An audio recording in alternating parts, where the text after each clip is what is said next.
అయోధ్య రామాలయంలో ఎంత డబ్బు దారి మళ్లింది? నిజానికి ఈ విషయంలో ఎవరికీ క్లారిటీ లేదు. ఎంక్వైరీ చేస్తున్న సిట్ అధికారికి కూడా క్లారిటీ లేదు. జనరల్‌గా అయితే అయోధ్య రామాలయం ట్రస్ట్ నిబంధనల ప్రకారం 180 రోజుల సీసీ కెమెరా ఫుటేజ్ భద్రపరచాలట. అంటే జనవరి నుంచి సీసీ కెమెరా ఫుటేజ్ భద్రపరిచి ఉంచాల్సిందే.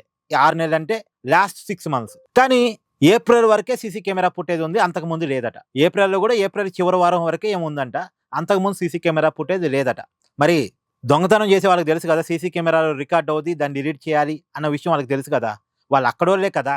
డిలీట్ చేసుంటారు. పైగా తర్వాత కాలంలో సీసీ కెమెరాలు దొరకకుండా ఎలా దొంగతనం చేయాలో కూడా తర్వాత కాలంలో వాళ్ళు నేర్చుకున్నట్టున్నారు. అలాగే చేశారు. ఇప్పుడు హిడెన్ కెమెరాలు పెట్టడం వల్ల వాళ్ళు దొరికారు గానీ, సీసీ కెమెరాల ద్వారా అయితే వాళ్ళు దొరకకపోయేవాళ్ళు. సీసీ కెమెరాలు కనపడకుండా దొంగతనం చేయడం వీళ్ళు నేర్చుకున్నారు. అయితే వీళ్ళు ఎంత దొంగతనం చేశారు అనేది ఏమన్నా తేలిద్దా అంటే, వీళ్ళు చేసినంత దొంగతనం తేలకపోవచ్చు. ఎంతో కొంత తేలిద్ది. ఎంతో కొంత రికవరీ కూడా చేస్తారు గానీ, వీళ్ళు తినేసింది ఎంత అనేది ఒక అంచనాకి రావడం చాలా కష్టం. దానికి సంబంధించిన ఆధారాలు కనిపెట్టడం కూడా చాలా కష్టం. ఎందుకంటే సీసీ కెమెరా ఫుటేజ్ చాలా మెయిన్ ఆధారం. అది డిలీట్ అయింది. ఇక మిగతాదేంటి వీళ్ళు ఒప్పుకోవాలి. వీళ్ళు తినదంతా ఒప్పుకుంటారా? ఒప్పుకోరు.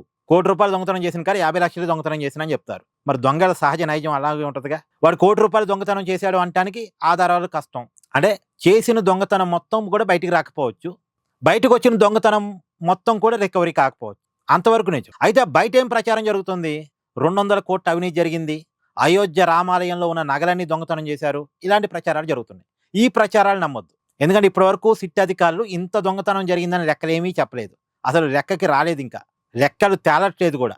ఏదో 3,700 కోట్ల రూపాయలు రామాలయానికి విరాళాలొచ్చాయి. దాంట్లో ఎంత దోపిడీ జరిగిందనేది ఎవరికీ తెలీదు. సిట్ అధికారులకు కూడా తెలవదు.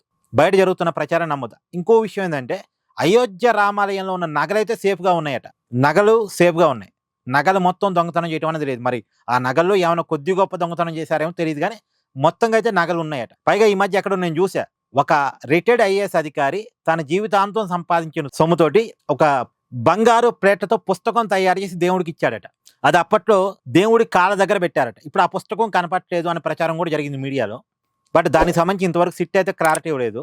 మేబీ ఆ పుస్తకం ఆ రోజు దేవుడి కాళ్ళ దగ్గర పెట్టుండొచ్చు. తర్వాత తీసి దాన్ని భద్రపరచడమో లేదా బ్యాంకులో పెట్టడమో, ఎందుకంటే బంగారం కదా! దేవుడి పేరుతోనే ఏదో డిపాజిట్ చేయటమో, దేవాలయం కింద ఏదో చేసుంటారేమో మేబీ చూద్దాం.